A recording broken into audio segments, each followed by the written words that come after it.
Olá pessoal, tudo bem com vocês? Que a paz do Senhor esteja com todos.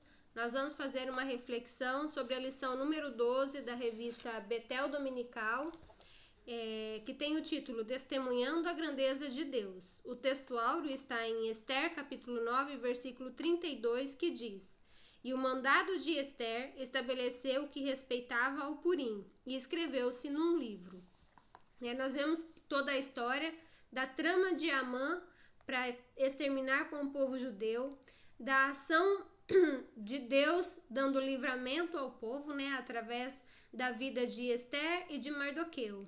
E aí chegamos a esta lição onde Mardoqueu sendo colocado no lugar de Amã, o lugar de honra em que Amã tinha antes da descoberta de toda a trama.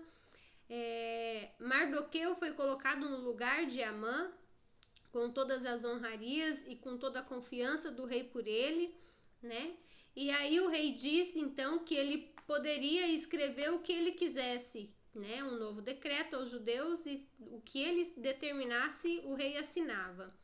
Então o que Mardoqueu fez? Ele escreveu um decreto aos judeus, a todas as províncias, de que toda a história fosse contada num livro, que todos os anos, no dia determinado que seria o dia da morte, o dia tirado lá na sorte para o dia da morte, fosse celebrado com festa, porque Deus deu livramento ao povo judeu, e que essa história fosse contada todos os anos, de geração em geração, e que o livramento de Deus fosse celebrado, E assim acontece até os dias de hoje. Inclusive, estudando a lição, eu descobri que a festa de Purim esse ano, 2021, foi nos dias 25 e 26 de fevereiro.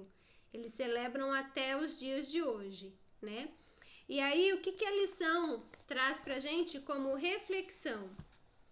Nos traz como reflexão que a vitória do povo de Deus está em obedecer a palavra de Deus. A nossa vitória está em seguir aquilo que Deus determinou para a nossa vida. Deus tem um propósito em nós e Deus nos deixou parâmetros para viver, Deus nos deixou diretrizes de vida na sua palavra. Para todos os nossos questionamentos, nós temos respostas se buscarmos na palavra de Deus. E aí a palavra de Deus nos diz que se nós ouvirmos a voz do Senhor, tendo o cuidado de obedecermos e o cuidado de guardar e de obedecer todos os mandamentos de Deus, Ele nos exaltará.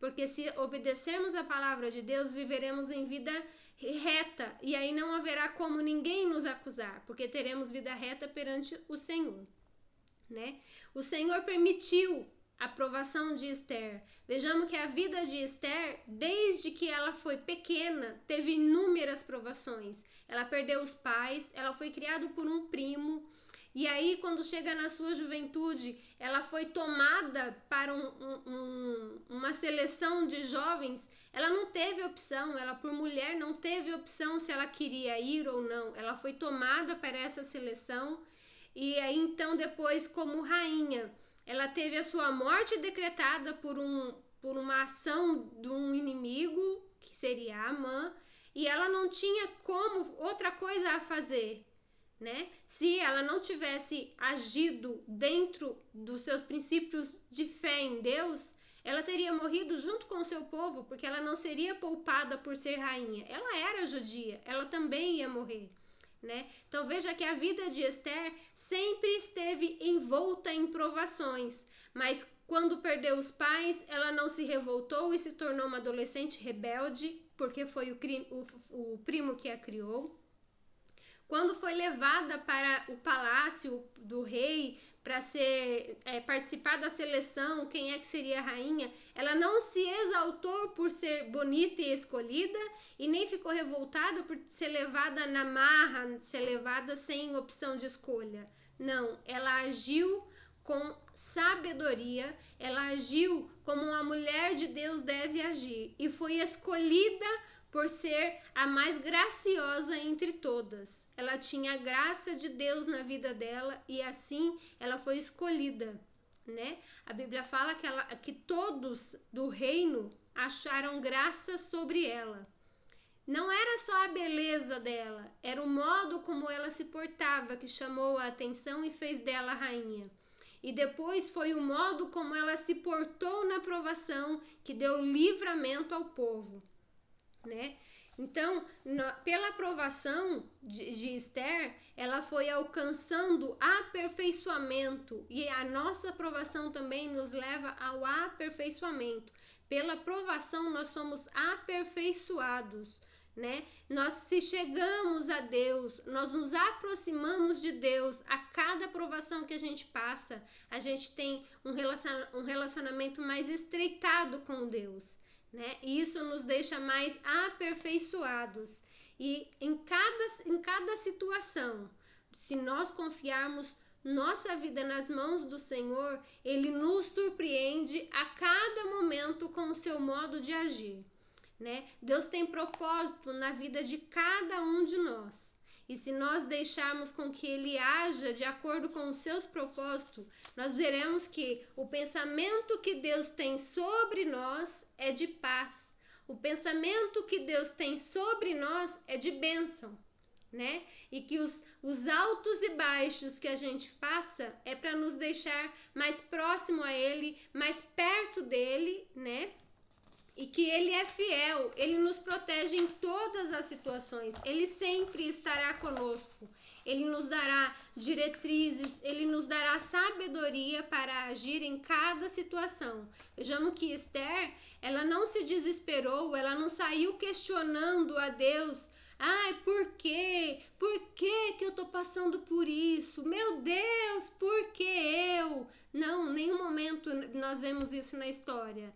Mas ela buscou como é que ela poderia agir, né? E a primeira coisa que ela foi fazer, ela foi orar. Ela procurou no lugar certo. Ela foi no dono da situação, naquele que daria a resposta certa. Ela foi buscar em Deus a saída. Ela foi orar. E ela não foi sozinha. Ela convocou todos a participarem com ela. Convocou todos os judeus a participarem, todo o reino, todas as pessoas que estavam próximas dela. Ela convocou a participar desse jejum, desses 3 dias de jejum por ela, né? E Deus deu o livramento. Ela agiu por meio da fé. Ela não via saída. Se olharmos a história sem imaginarmos o final, sem sabermos o final, não haveria saída. O rei havia dado o decreto. O que mais poderia ser feito? Ele não podia voltar atrás, né? Mas mesmo sem ter uma saída, mesmo sem saber o que fazer no final, ela se manteve com fé que Deus daria a salvação, né? E Deus, Ele cuida do seu povo. Deus não abandona o seu povo. Deus cuida de mim, Deus cuida de você. Deus cuida de cada um de nós. Quando Jesus estava próximo a ser assentado ao céu, acho que é isso a palavra, na ascensão, isso. Quando ele estava próximo disso, ele questionou a Pedro: Pedro, tu me amas? E Pedro disse: sim, Senhor, é claro que eu te amo. Ele falou: então apacenta as minhas ovelhas. Ele se preocupa com cada um de nós. Ele zela por cada um de nós. Ele se preocupa que nós estejamos bem, né? Mas para que ele possa agir na nossa vida, ele não invade e ele não vai sem a nossa permissão. Ele pede a nossa permissão. Nós temos que confiar nele e deixar que ele tome as situações, tome a decisão em nossas vidas, né? Nós podemos ver que algumas provações que a gente passa, nem todas são Deus quem prova. Algumas são resultado de nossas ações, resultado de ações que a gente toma sem a direção de Deus, né? Às vezes a gente fala alguma coisa e a Bíblia fala que a palavra lançada não tem como buscar de volta. É como você picar um monte de papelzinho e jogar no ventilador. Você não consegue recolher e montar os papelzinhos novamente, montar a folha novamente, né? Então, a palavra lançada não volta mais atrás. E aí, algumas coisas a gente fala e aí não tem como retornar, alguma ação a gente faz e aí é só a misericórdia de Deus, é só o perdão e só a ação, nós repararmos a nossa ação e sofrermos as consequências daquilo que fizemos, porque a Bíblia fala que tudo que a gente planta, a gente colhe, né? É a lei da semeadura. Não adianta eu plantar melancia e querer colher limão, né? Até porque os pés são bem diferentes. Mas não tem como. Até mesmo a melancia e o limão, que são bem parecidinhos, quando der o fruto, você vai perceber. São diferentes. Às vezes a ação tem aquela cara de boa, mas quando dá o fruto, a gente percebe que não. E aí não adianta a gente tentar corrigir e colocar a culpa em Deus. Algumas ações somos nós, né? Algumas provações a gente provoca. Mas aquelas que Deus coloca em nosso caminho, vejamos que Deus tinha um plano na vida de Esther. Ele a colocou no palácio. Ele fez dela rainha, porque ele sabia que ele ia precisar daquela disposição de Esther para agir no momento certo e dar livramento ao povo de Deus. Deus não desampara nenhum de nós. Ele está conosco em todos os momentos, né? E aí vejamos que no final da história, né, chega a hora da celebração. Deus deu vitória ao povo de Israel, né? O povo de Israel pelejou e saiu vitorioso. E aí é a hora da celebração. E como é que a gente celebra uma coisa que a gente ganha? Como é que a gente celebra, por exemplo, um aniversário? A maioria das vezes a gente celebra com festa, né? E aí, então chega a hora do povo de Israel celebrar, do povo judeu celebrar. E isso acontece até os dias de hoje, né? Quem serve ao Senhor passa pela prova, passa pelos momentos difíceis com paz, porque tem a certeza de que Deus está agindo, mesmo quando a gente não vê. Se estamos nas mãos do Senhor, Deus estará agindo ao nosso favor, né? Vejamos que Esther não foi tomar a satisfação com Amã. Mardoqueu também não foi tirar a satisfação com Amã. Eles entregaram nas mãos do Senhor, buscaram a ação de acordo com a vontade de Deus, deixou que Deus agisse, né? E Deus deu o livramento, né? E aí, então, na hora de celebrar, o que Mardoqueu manda fazer para celebrar? E hoje acontece, eu li no estudo que eu fiz, que acontece até os dias de hoje. Como é que se celebra lá a festa de Purim? Tem-se vários costumes, entre eles está ler o livro de Esther, contar aos filhos e aos descendentes a história de Esther, né? E celebrar com danças e festas e com a distribuição de alimento entre as pessoas e entre os necessitados, né? Celebrando o livramento que Deus deu. Vejamos que a celebração está em contar aos outros, em deixar que os outros também soubessem o livramento que Deus deu.